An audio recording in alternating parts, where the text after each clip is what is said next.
Hey, what's going on, everyone? This is Mike Kollin at MikeKollin.com.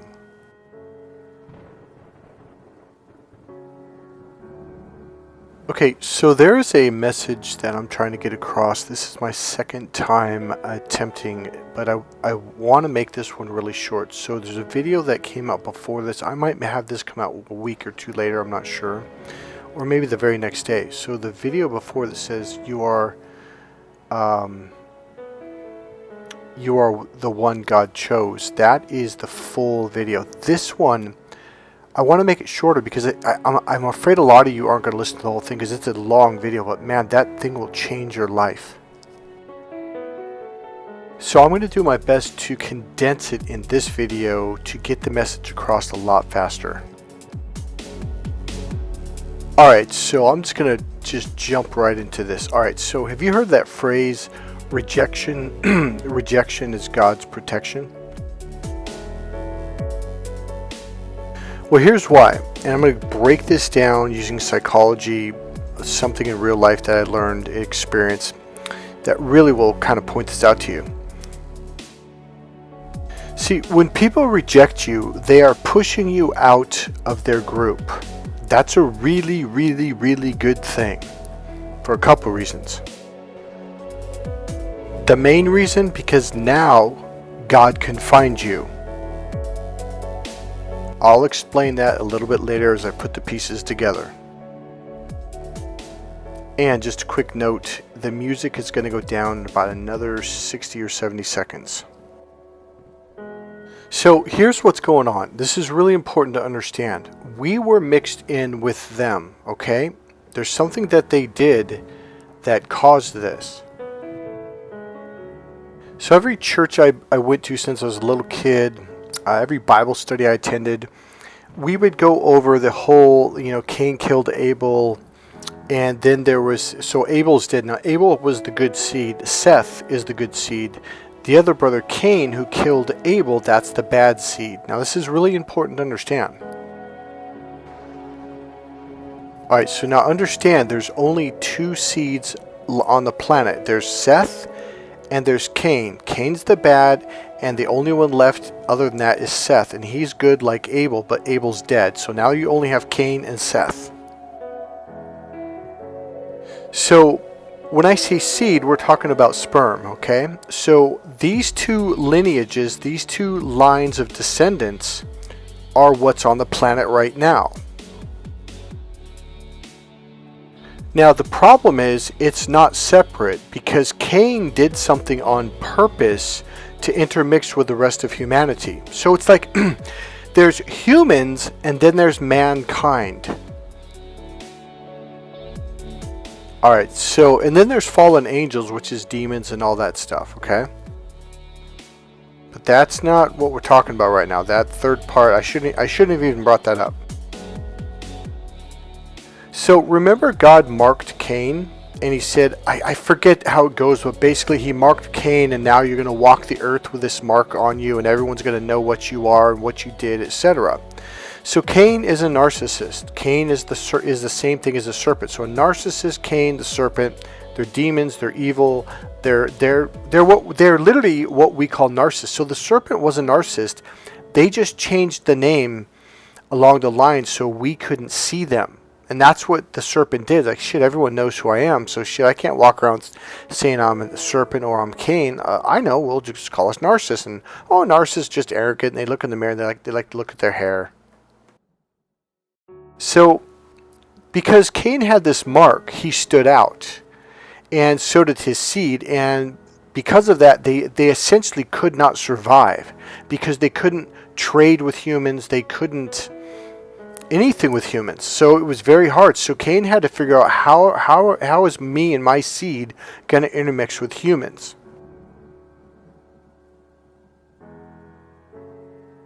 So the mark of Cain, by the way, is his eyes. It's when their eyes are bulging. Now when you look at a lot of people, their eyes are softer, their awareness is expanded. That's when you're coming from your heart. But these people, their eyes almost bulge out, literally, okay? And their energy is just really focused in their eyes, okay? They're overly logical, etc., etc. And that's what makes their eyes bulge out. They're very logical, and they're not intuitive. So at the very end of the Bible, if I remember right, it was in the book of Revelations. Please forgive me if I'm getting this mixed up. I'm not going to do all the biblical stuff that I normally do, pulling out the verses and looking it up, because I want to get to the point here. So in the Bible, God talks about, or the Bible talks about separating the wheat from the chaff, or the wheat from the husk, or something like that. And that's symbolic of separating the seed of Cain from the seed of Seth. Because right now, we are so intermixed with the seed of Cain that you generally, I mean, this is narcissist abuse. So generally, one or more of the parents will be a narcissist, and then one of the children will be an empath, and then they train the other children, or they take on the seed of it, and they just are born narcissist. And now everything's all mixed up. So that's the separation of the wheat, etc. And we are going through it right now. In fact, it's pretty distinct. I mean, it's obvious. Like, you got people on the left, people on the right. You got people that are this, people that, I mean, it's really clear cut. And people are like, see, the people that didn't believe in Jesus or God or spirit, they're just like blatantly saying it now. They're not even hiding it. Like, it is really clear cut now. So humans, by the way, are God's greatest, what's the word I want to say? I don't want to say this wrong, but I'm going to say it wrong. I don't remember. So God is the most proud of his human creation. He loves us. We are his children. Like, God, you don't understand. Like, when he made the fallen angels, like, he didn't make them that way, but they did fall. He didn't quite make them that good. They were not as good as us. They were not as just, it's kind of like going from like a BMW to a Ferrari. Like, we are that, not just next step, but 2, 3, 4 steps above. We are just open-hearted, we're loving, we're kind, we're smart, we're intelligent. And God's very, very proud of us. He loves us. Now, one of the things that my mom said to me when I was 20 years old, and then my sister the next day said the same thing. I was I went through a spiritual awakening when I was 28, and I started thinking, like, wow, my mom was like really mean to me. Like, I was really seeing it for the first time. Like, it was just like no filters, none of that see the good in people. I just was like, oh my God, this is like what? And so I called her over because I couldn't believe what my mind was like. Hey, Mike, this is what happened. So I invited her over, and I said, why did you beat me all that? Not just beat me, but torture me and burn my hand on the stove. And like, why did you do all those horrendous things to me? Was I a bad kid? Because I remember being a really, really good kid that always stayed out of trouble, etc., got good grades. And she goes, yeah, that's just it. You were a good kid. I hated it. And I'm like, what? She's like, you were always the best at everything you did. Like, you couldn't just join the football team. You had to start. You couldn't just start. You had to be the captain. You didn't just have to be the captain. You guys had to be league champions, subsection, section champions. Like, everything you did, you were the best. But here's what she said towards the end. I'm cutting right through it. She said, no matter how many times we tried to beat you down, no matter what we did to you, you just kept getting back up and you kept going back at it. Like nothing we did to you, we couldn't stop you. And I'm like, stop me? Like, what? There's a message here. Trust me, it has nothing to do with my childhood. No, don't feel sorry for me. That is not, just trust me. So the next day I went to my sister's and said, man, I had this really weird conversation with Mom because I couldn't believe it. And she's like, no, you understood it. Because I said I must have misunderstood her. And so my mom went over to her house immediately, and she told me, she goes, oh no, Mom came right over. We had a really good laugh about it. And I'm like, what? I don't understand. She goes, you don't get it. We can't stand you. We hate you. I'm like, why? I don't understand. I'm crying. Like, what did I do? And that's just it. You didn't do anything wrong. But the gist of it, the point I'm pulling out of this is she then said, or eventually said, like no matter what we would do to you, like you just wouldn't stop. You just kept going forward. And then they both said that when my best friend died when I was 19, I kind of let my shield down. I let myself be vulnerable. And she said it was the first opportunity we had to get you while you were down. And I'm like, what? So they were trying to just destroy me. And then she goes, next thing you know, you go off and you're this #1 ranked kickboxer in the nation, blah, blah, blah. And she goes, we hated it. You never stopped. So a lot of you have learned, whether you read it or saw it in a YouTube video, and I've had narcissists call me wanting, therapy, and I don't work with narcissists, by the way. And but I would listen to what they'd say, and like essentially they just give up at the drop of a hat. If there's any little difficulty, they just quit. They just give up. They just don't want to work hard. They're looking always for the easy way out, or what's a little trick to get to the end or skip to the front of the line. They don't want to put in the hard work. It's just, listen closely. It's just not in them. They're always looking for a shortcut. So, I'm going to actually pull something out of the Bible. Hold on. Alright, so it's Matthew 18:12. Okay, so it says, if a man has 100 sheep, but one of the sheep is lost, what will he do? He will leave the other 99 sheep on the hill and go look for the lost sheep. Now that's you, because you were beaten down and you were pushed out. Now, the meaning, most Christians completely reverse and get backwards. Like they're like, no, you're completely wrong. So this one says, what does it mean? Now this is not in the Bible. It's just like what someone wrote. But it's generally what they think.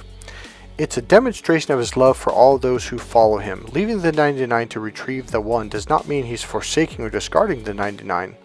It should be understood that the 99 are safe and protected, keeping together as a group. Now, it makes it sound like you're the one that's lost. You're not the one that's lost. You've never been lost.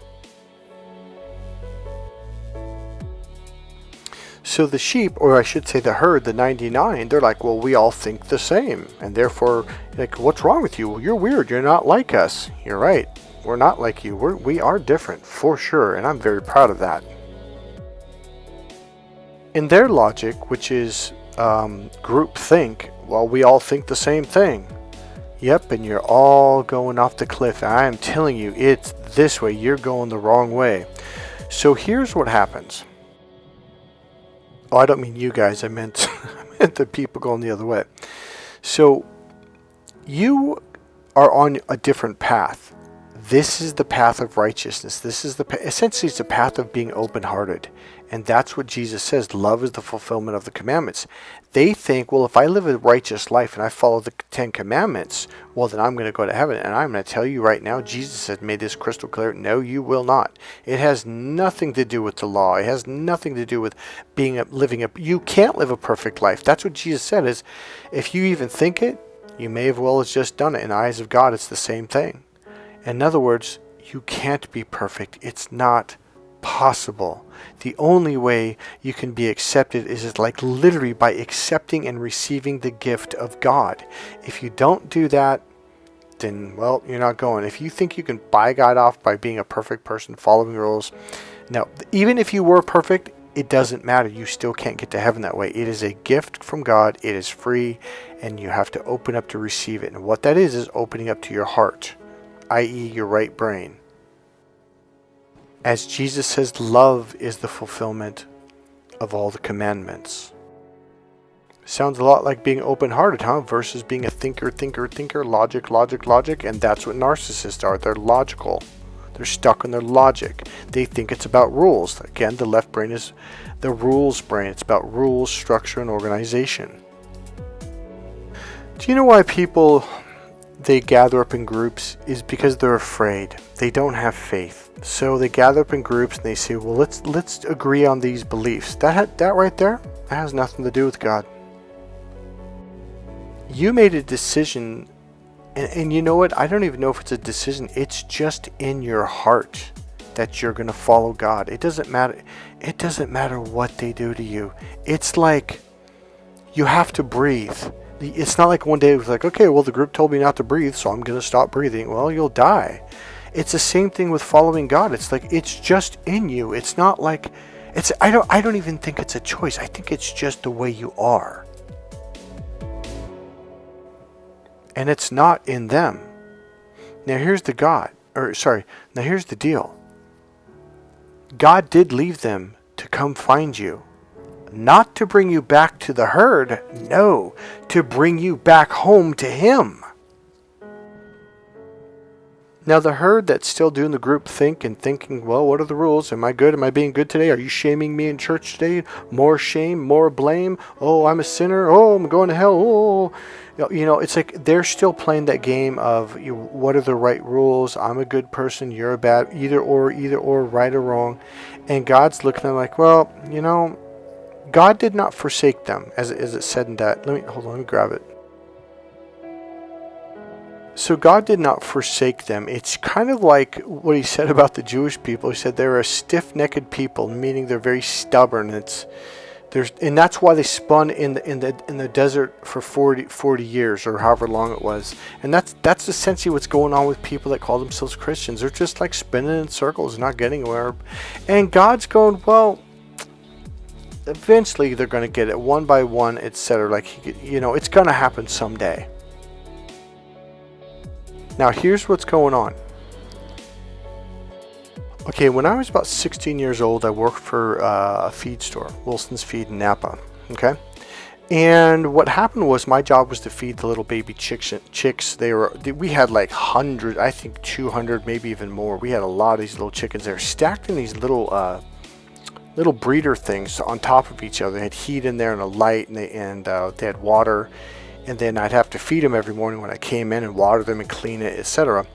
And I noticed that all the baby chicks were pecking the hell out of this one little chick. And I go, oh my God. So I opened it up, I reached in and pulled it out, and I put it in the box. And I don't remember exactly how, but Mr. Wilson came over and was like, what are you doing? And I was like, and I told him, like, look, they're picking on him and they're going to kill it. And he goes, well, Michael, that's Mother Nature, blah, blah, blah. So he's kind of going to teach me a lesson. So I'm cutting to the chase. And eventually I said, well, why are they doing that? He goes, well, and he's looking, he goes, all right, see right there, that little speck of blood? And I mean, this was a tiny speck of blood. Now, little chicks are like bright yellow, so that little red spot kind of stood out, and I could kind of understand why they say, I'm like, yeah, what about it? He goes, well, it's in their brain. There's a program that if you're different, that they kill you. It's kind of like only the strong survive. I'm like, but there's nothing wrong with this little bird. I mean, literally, it was totally healthy, totally strong. And he goes, yeah, but it doesn't really work like that because it's different. It's not just bright yellow like all the rest of them. They're going to pick it to death, and it's going to be a very, very slow, agonizing, painful death. Because now here's the thing. I've actually seen it before. I'd come in the morning, and one little bird would be just beaten down, and it's like it can't even stand anymore, and they're just pecking it to death, and it's still alive. It's a very torturous and cruel death. So eventually they die. So Mr. Wilson takes the chicken and whack! He whacks his head on the thing and it dies instantly. And he's like, Mike, and I was like, what? I remember, what did you do that for? And he's like, they were going to kill it, Michael. He goes, I'm like, I could have put it in a box. He goes, Michael, you don't understand. And so there's a little bit more to it, but essentially you can't do it with every little chicken, because this was like every morning, and we would have had probably dozens of chicks in all these individual boxes, and I would have had to been cleaning them. And he goes, Mike, it's not going to work. So here's the lesson. I'm going to go into it deeper. So a few years later, 3-4 years later, I was in psychology class in college, and during this week we were learning about our instinctual reptilian brain. Okay, so there's a study done on baby chicks, and they find that when one little tiny thing is wrong with it, or not even wrong, but just different, like it could be like, instead of being pure yellow, there's one little feather that's black. Well, all the baby chicks will attack it and peck it to death. Because it's different. That's it. Again, the purpose is survival of the fittest only, because you don't want the weak to breed, because then you breed weak babies, weak chickens, etc. And it's the same thing with humans. And that's what they were trying to explain. Like and this is one of the things they taught us, was they said 90+% of the human race, they are functioning in the rat race. So they are in the rat race. And what that means is they're operating off of that lower reptilian brain. Because that lower reptilian brain literally is exactly like a lizard or a frog or an alligator, or technically a chicken. It's about survival. It's about reproducing and staying alive. It's the instinctual brain. There's no processing and no thinking going on. It's just instinctual.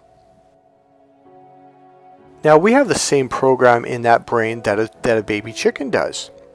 So what it is designed for is, how to explain this? All right. So in animals, let's take a bear, or I don't know, it could be a tiger, it could be a monkey, it could be anything, is for survival.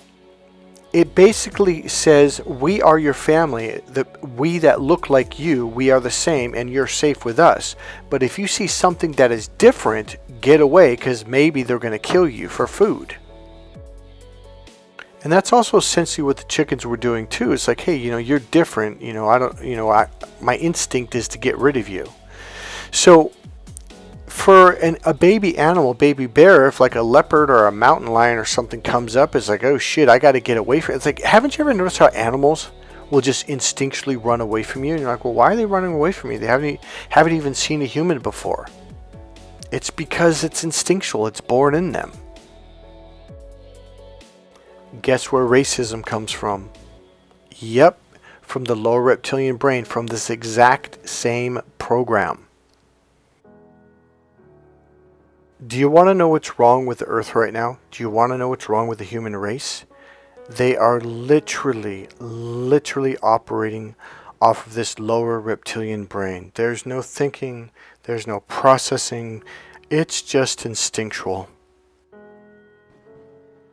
See, the reason why Jesus says love is the fulfillment of all the commandments is because it raises you up to your higher brain. Now, here's what happens. When you come out of that lower reptilian brain, racism goes away. I mean, it's gone. Prejudice, sexism, all of that. It's not even there. Because that was just a survival instinct. As a human race, we are so beyond survival, it's not even funny. We have computers, we got freezers, refrigerators, ice cream, we've got restaurants, we got grocery stores, we've got farms, we've got everything. The fact that we're still living on the survival brain in the year 2024 is insane. Do you want to know what makes you different? You're in your higher brain. You're in your right brain, the open brain, and they're looking at you like, well, you're not one of us, you gotta go. So here's what happens. Because they reject you, because they push you out, now God can find you. Remember how I told you how like my mom and sister, like, you just never gave up no matter what we did to you. We couldn't stop you. And then these narcissists are like, yeah, man, I just gave up, man. I just quit at the first drop of a hat, man. It's not in them. It's in you. See, God knew. God absolutely knew, like, no, they're going to stand out. They're going to come out. You'll see. God's kind of, it's like God's grinning. See, God knew the whole time that you were going to stand out. God, and I don't mean that in like, let me just keep going. So remember when I told you that the seed of Seth, the seed of Cain got intermixed, and because God marked Cain that he had to be really smart, like, man, how am I going to survive? I've got to, how am I going to keep my species alive? He had to breed with humans. He had to make families that were part human and part narcissist, or seed of Cain, whatever you want to call it. So it was mixing with the seed of Seth, and he had to be tricky, and he had to hide himself and all that stuff. So now God's in a dilemma going, well, where's my people? Right? So we're intermixed, and God's going, okay, well, there's going to have to be a separation. So that's later on in the Bible. I think it was the book of Revelation. Someone correct me. Maybe hold on, let me see if I can Google it real fast. All right, I found it. Came right up. So it says the tares bound and burned are the evil ones. So it's the separation of the tares and the wheat, okay? So the tares bound and burned are the evil ones, separated out and cast into the fire for, it says, punishment at judgment. Well, okay, whatever. So they're going to be cast out. So they're going to be separated. And then it says the wheat gathered into the barn represents the righteous who are separated out and made to shine forth in the kingdom of the Father. Now here's why God is grinning. This is, he's laughing. He celebrated before it ever even happened, before you even made it. Now you already know this. In fact, these demons have probably, your narcissists, etc., they've probably even said this to you, that they were trying to beat you down, just like my mom and my sister did.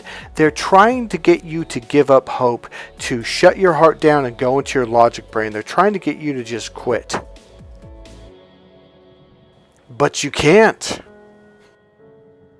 So here's what happens. Even if you don't want this, it's like you get smarter. You start figuring things out. You start putting the pieces of the puzzle together.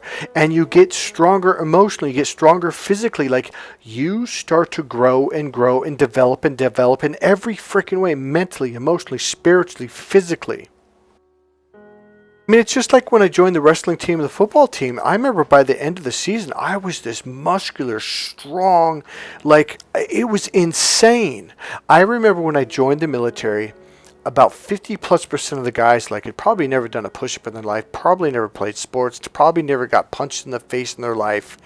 And I'm like, these guys are going to be soldiers? But, dude, let me tell you something.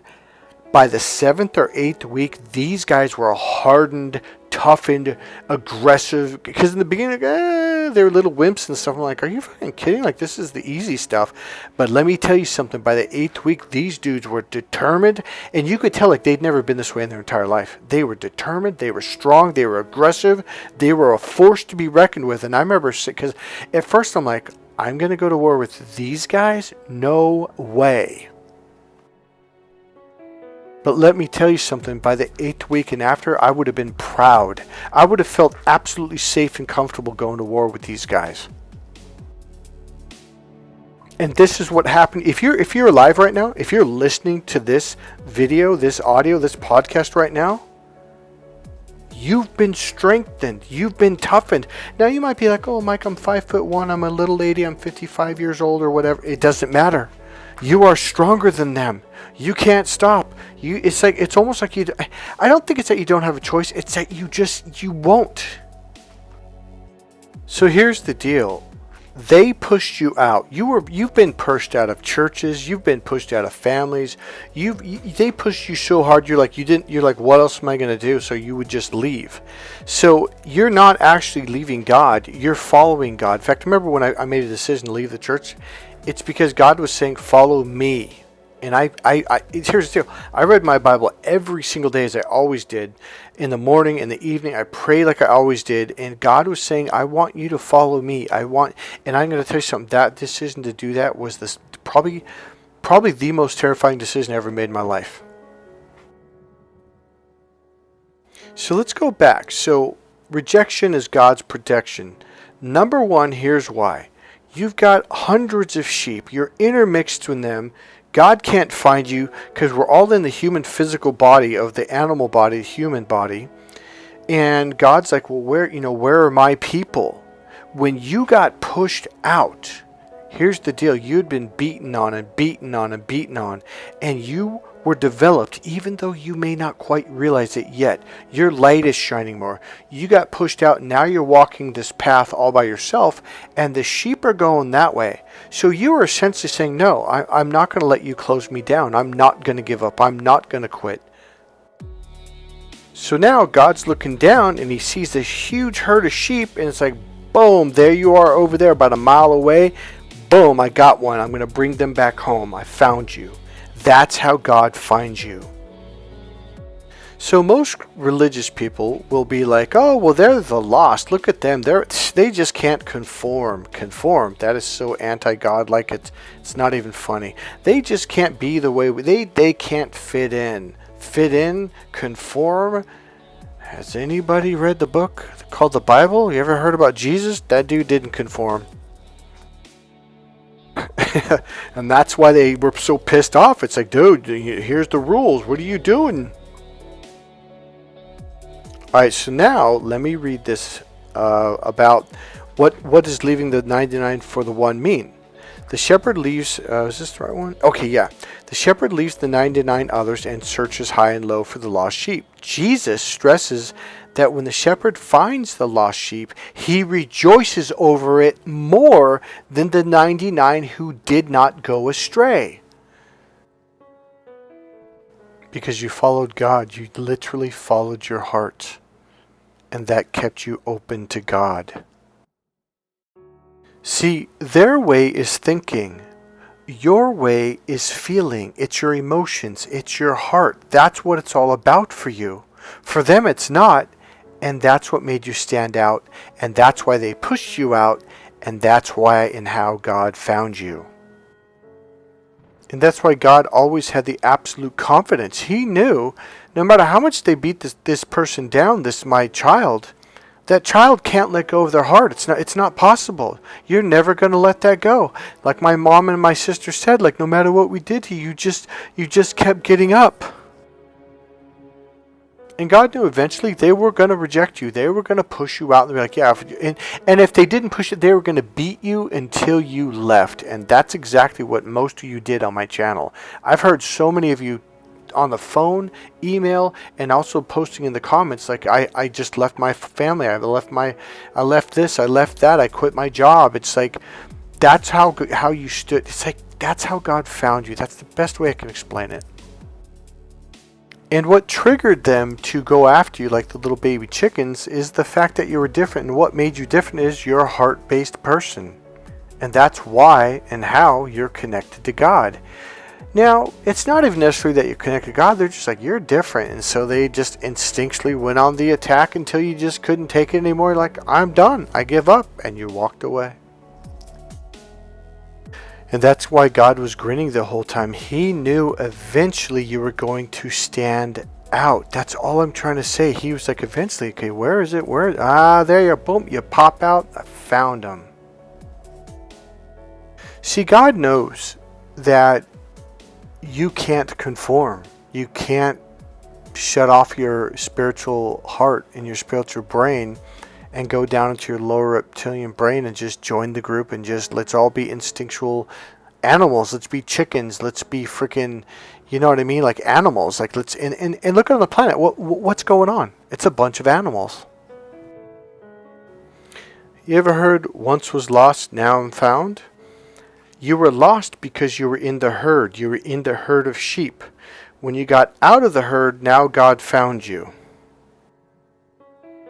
And that's what we're going through right now. We are going through the separation, separating the wheat from the tare. It is happening. You know what? It's not happening. It has happened. We are so far down that path. It is almost 100% now. So you separated from Cain, literally. I mean, think about it. Narcissists are the seed of Cain. What did you do? You got away from them. And now God found you because he can see you. So remember when it said he left the 99 sheep for the one, and what did it say? Jesus rejoiced more than, where is it? Let me find it. Hold on. It says Jesus stresses that when the shepherd finds the lost sheep, he rejoices over it more than all the 99 who did not go away. If that doesn't make you happy, I don't know what will. You know, I'm going to say something I've said in a few videos in the last couple of weeks. I cannot explain it, but there is this peace that has just overtaken me ever since January, and I do not. It's just I've never lived like this before. It's a wonderful, wonderful feeling. I will tell you this. I have a feeling something. I don't know how to say this. I'm going to say it this way. It's not the right way. I just have a feeling that something's coming, something's going to shift, or something's going to happen. I'm going to kind of give you an idea, but this may not be it. You know how they talk about... It's so weird I can't talk about it. Maybe the rapture's coming. At the very least, maybe it's what's already happened to me. There's this shift. Maybe it's going to happen hopefully in all of you guys. There's just this the best word is just like the eternal peace. There's just this like complete surrender, just peace. Rejection is God's protection because they push you out and you're not around the mental, emotional, physical, or spiritual abuse anymore.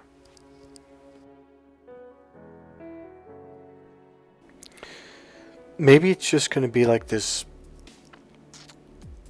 I want to say mass, but I don't think it's going to happen to everyone. I think it's going to be a group of people like us, like a complete renewal of your mind. I don't know, I just feel like something's coming. It's like, the best word's like a shift. Hey, God bless you guys. I hope this video helped you, and I hope that you guys are starting to feel better. I hope my videos have helped you guys to feel a bit more free and just happier. Alright, that's it, guys. God bless you guys. I'll see you in the next video. If you like this video, click subscribe, click the like button, go ahead and make a comment. If you'd like to make a donation, there's a PayPal link right there in the description box beneath the video. That's it, guys. God bless you. I'll see you in the next video. Alright, bye-bye.